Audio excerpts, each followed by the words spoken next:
కృష్ణా జిల్లా మైలవరం నియోజకవర్గంలో అక్కడి శాసనసభ్యుడు వసంత కృష్ణప్రసాద్ గారు చేస్తున్నటువంటి అవినీతి అక్రమాలపైన ప్రతిపక్ష పార్టీకి చెందిన మాజీ ఎమ్మెల్యే దేవినేని ఉమా గారు ఈ 2 సంవత్సరాల కాలంలో అతనిపైన పోరాటం చేస్తుండడం ఈ రాష్ట్ర ప్రజలు గమనిస్తూ ఉన్నారు. అక్రమ మైనింగ్ జరుగుతోందని చెప్పి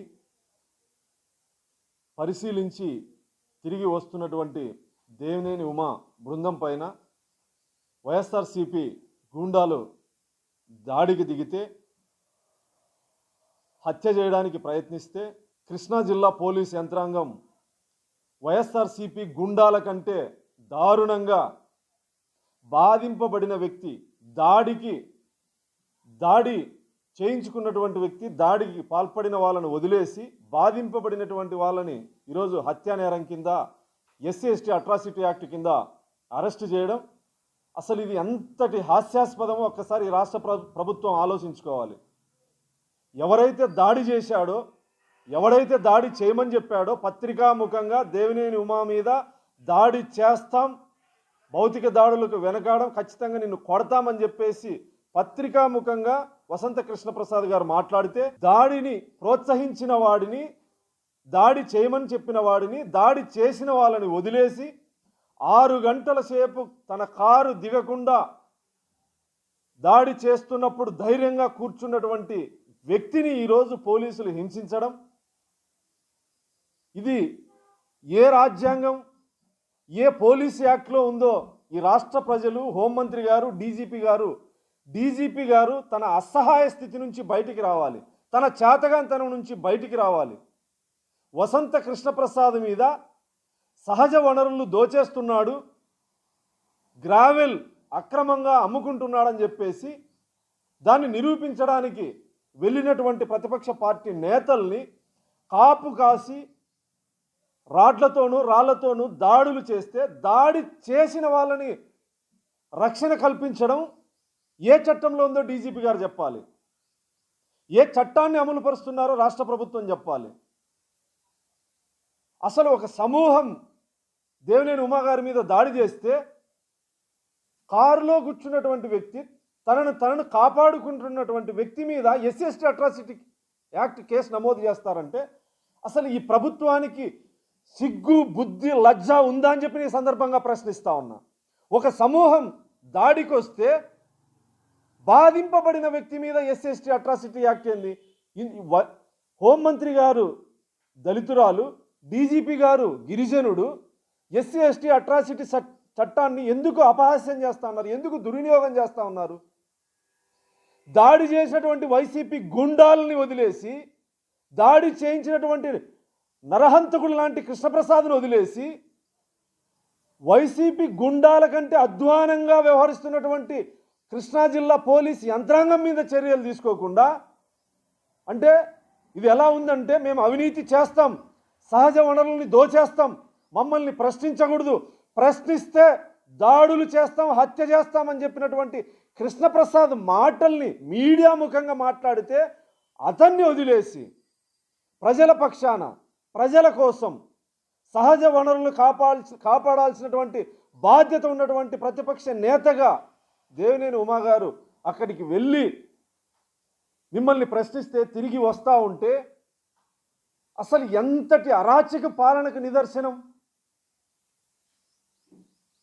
ఇలాంటి దుర్మార్గాల్ని ఒక డీజీపీ స్థాయి వ్యక్తి ఆంధ్రప్రదేశ్ అవతరించినప్పటి నుంచి ఇంతటి చేతగానటువంటి డీజీపీ, లాండ్ ఆర్డర్ని కాపాడలేనటువంటి డీజీపీ, ఒక ప్రభుత్వానికి ఒత్తాసు పలికే బానిస మనస్తత్వం కలిగినటువంటి డీజీపీని చరిత్రలో ఎవరు చూసి ఉండరు. ఇంత అసహాయ స్థితిలో ఒక డీజీపీ ఎందుకు ఉన్నాడని చెప్పి ఈ సందర్భంగా ప్రశ్నిస్తాను గౌరవ డీజీపీ గారిని.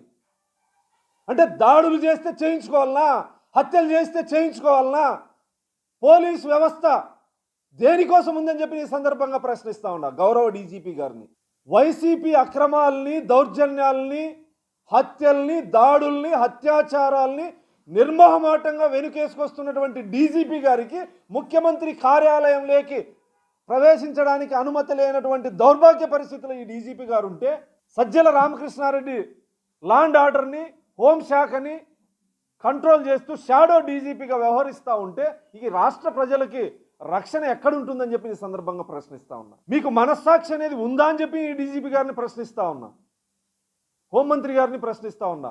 అసలు ఇద్దరు దళిత గిరిజనులు అయి ఉండి SC ST atrocity act, Telugu Desam పార్టీలో దమ్ముగా ప్రభుత్వాన్ని ప్రశ్నించే నేతల మీద అంచెలంచెలుగా ఎస్సీ ఎస్టీ అట్రాసిటీ యాక్ట్ను నమోదు చేస్తూ వచ్చి యాక్ట్ని దుర్వినియోగం చేస్తూ ఉంటే కాపాడాల్సినటువంటి మీరు, రాజ్యాంగాన్ని చదువుకున్నటువంటి మీరు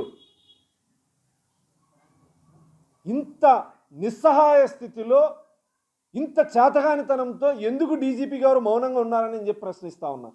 ప్రతిపక్ష నేత మీద, చంద్రబాబు నాయుడు గారి మీద గతంలో వైసీపీ గుండాలు రాళ్ళు చెప్పులు వేస్తే ఇది ప్రశ్నించే ప్రజాస్వామ్యం అని చెప్పినటువంటి డీజీపీ గారు హత్యలు చేసినా ప్రజాస్వామ్యమేనా, దాడులు చేసినా ప్రజాస్వామ్యమేనా? ఈ ప్రజాస్వామ్యం కేవలం తెలుగుదేశం పార్టీ నేతల మీద దాడులు చేస్తేనే డీజీపీ గారి కళ్ళకు కనిపిస్తుందా? ఇంతటి అధ్వాన పరిస్థితుల్లో ఎందుకున్నారని చెప్పి ఈ సందర్భంగా ప్రశ్నిస్తా ఉన్నా. ఇంతగా డీజీపీ కంటే ఉన్నతమైన పదవి మీ పోలీస్ పదవీ కాలంలో ఇంకేం లేదు కదా డీజీపీ గారు?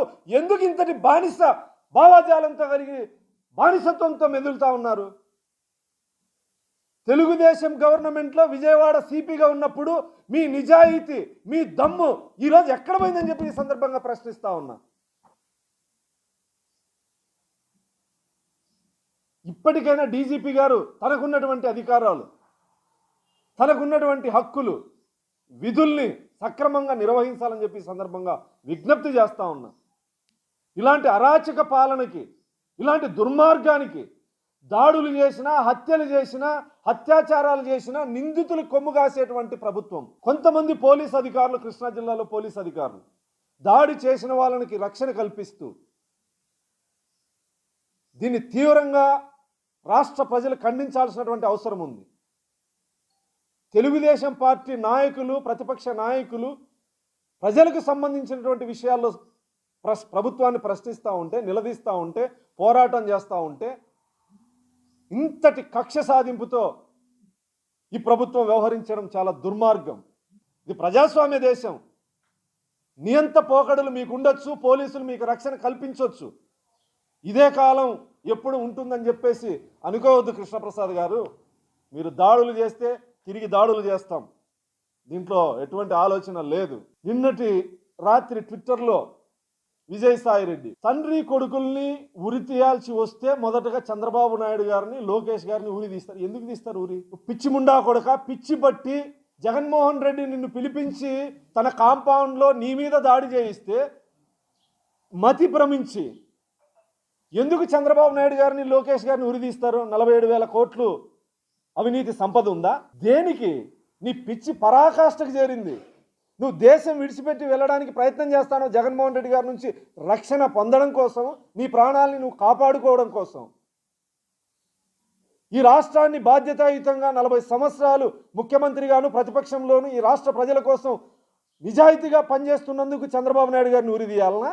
ఈ తెలుగు రాష్ట్రాల్లో అభివృద్ధిని, సంక్షేమాన్ని 40 సంవత్సరాలు పాటు అధికారంలో ఉన్నప్పుడు చేస్తూ, అధికారంలో లేనప్పుడు ప్రజల పక్షాన పోరాటం చేస్తున్నందుకు చంద్రబాబు నాయుడు గారిని ఉరి తీయాలనా?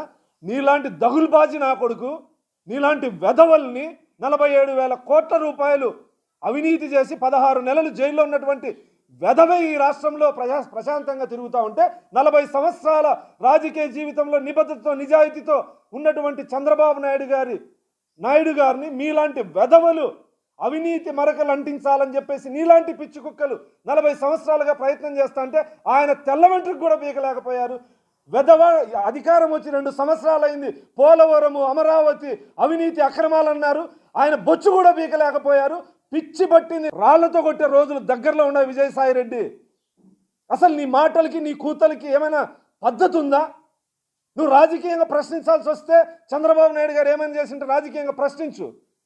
నీలాంటి వెధవలే ఈ రాష్ట్రంలో అధికారంలో ఉంటే చంద్రబాబు నాయుడు లాంటి నిజాయితీ పరుణ్ణి ఎందుకు ఉరి తీయాలి? ఉరి తీయాల్సి వస్తే నడి రోడ్డు మీద నిన్ను 100 సార్లు ఉరి తీయాలి. నీలాంటి దగులుబాజీ వెధవని, నీలాంటి అవినీతి పరుణ్ణి. చంద్రబాబు నాయుడు గారి మీదుగా కారు కూతలు కూస్తే నాలుక కోస్తామని కూడా ఈ సందర్భంగా హెచ్చరిస్తా ఉన్నాం.